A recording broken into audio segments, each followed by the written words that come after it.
মহিলারা রসুলকে কেমন ভালোবাসতো। আল্লাহর নবীর এক মহিলা সাহাবী যার নাম হযরতে সুমাইয়া রাদিয়াল্লাহু তাআলা আনহা ইসলাম ধর্ম গ্রহণ করেছে।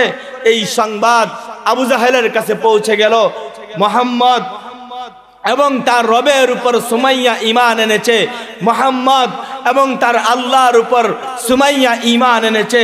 এই সংবাদ যখন আবু জাহেল শুনল, আবু জাহেল রাগে রাগান্বিত হয়ে গেল। শুনল শুধু আম্মার এই ঈমান এনেছে বিষয়টা এরকম না, আম্মারের সাথে সাথে তার সন্তান সুমাইয়া শুধু ঈমান এনেছে বিষয়টা এরকম না, সুমাইয়ার সাথে সাথে তার সন্তান আম্মারও ঈমান এনেছে।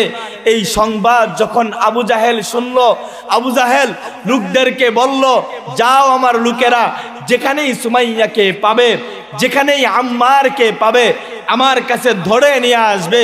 হযরতে সুমাইয়া এবং হযরতে আম্মারকে ধরে আবু জাহেলের সামনে নিয়ে আসা হইল।